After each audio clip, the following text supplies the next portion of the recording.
চার বন্ধুর গল্প পর্ব 2। আমরা আগের পর্বে শুনেছিলাম হরিণকে তার 3 বন্ধু কচ্ছপ, কাক ও ইঁদুর ফাঁদ থেকে রক্ষা করেছিল। তারা হরিণকে ফাঁদ থেকে রক্ষা করে খুবই আনন্দের সাথে বাড়ির দিকে ফিরছিল। কিন্তু ঠিক সেই সময়টাতেই সেই শিকারী তাদের দেখে ফেলে এবং তাদের দেখে তাদেরকে আবার ধরার জন্য তাদের দিকে ছুটে আসতে থাকে। আর শিকারীকে দেখেই 4 বন্ধু যে যার মতো পালাতে শুরু করে। ইঁদুর দৌড়ে গিয়ে একটি গাছের কোঠরের মধ্যে ঢুকে পড়ে। হরিণ ছুটে গিয়ে জঙ্গলের মধ্যে লুকিয়ে পড়ে। আর কাক উড়াল দিয়ে বসে পড়ে এক গাছের ডালে। কিন্তু বেচারা কচ্ছপ সে তো খুবই ধীর গতিতে দৌড়চ্ছিল। তার এই ধীর গতির জন্য সে দৌড়ে পালিয়ে সারতে পারল না।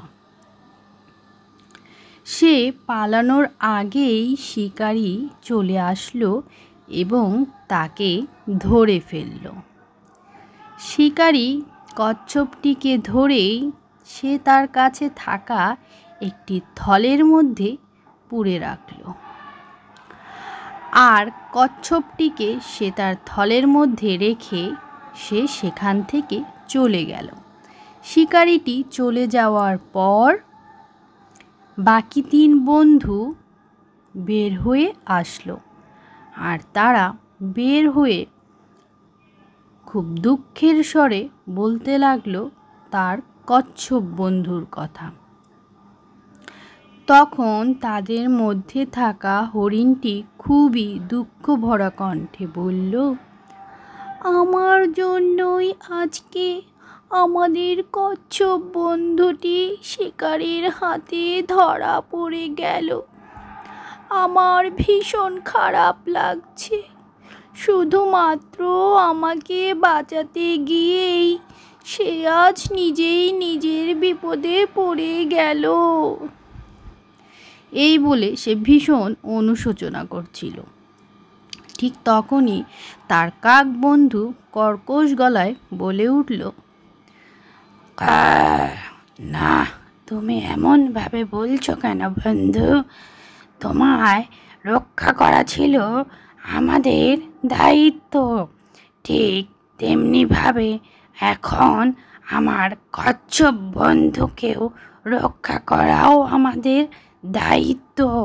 তাই নিজে নিজে দুঃখ না পেয়ে আসো কচ্ছপকে কি করে শিকারীর হাত থেকে রক্ষা করা যায় সেই বুদ্ধি বের করি। ইঁদুরও তাদের কথায় সম্মতি জানালো।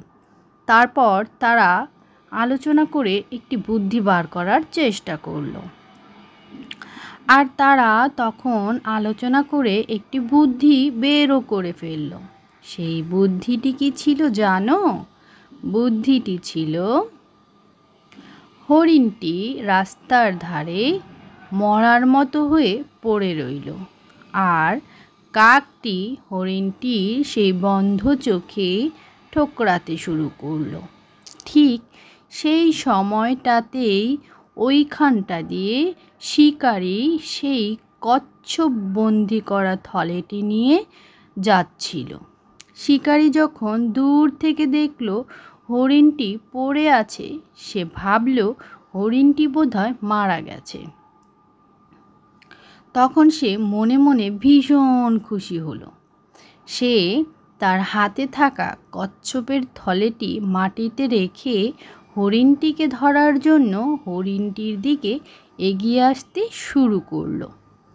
ঠিক তখনই সে যখন মাটিতে থলেটি রাখল, ইঁদুর এক মুহূর্ত দেরি না করে সে থলেটির কাছে পৌঁছে গেল।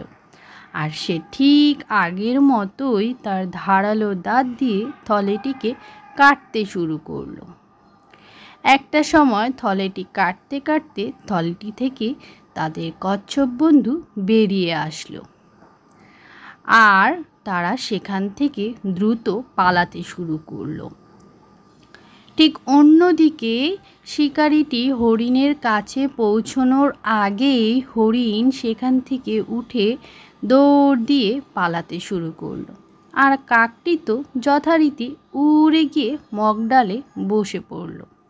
শিকারিটি মাঝপথে এসে কিছুই যেন বুঝতে পারছিল না কি ঘটলো এইটি, আসলে কেনই বা এমন হলো।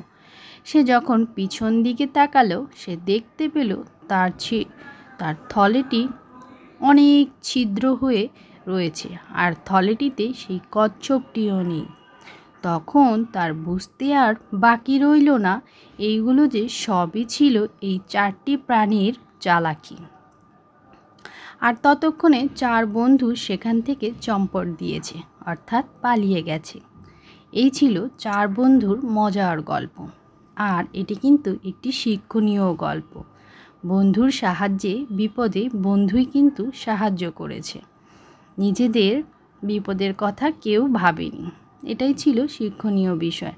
আশা করি আমার আজকের গল্পটি তোমাদের ভালো লেগেছে।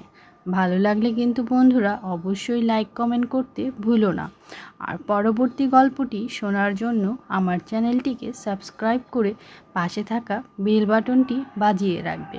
তাহলে আমি যখন যেই ভিডিওটি বা গল্পটি আপলোড করব, সাথে সাথে তোমাদের নোটিফিকেশনে পৌঁছে যাবে। আজকে এই পর্যন্তই।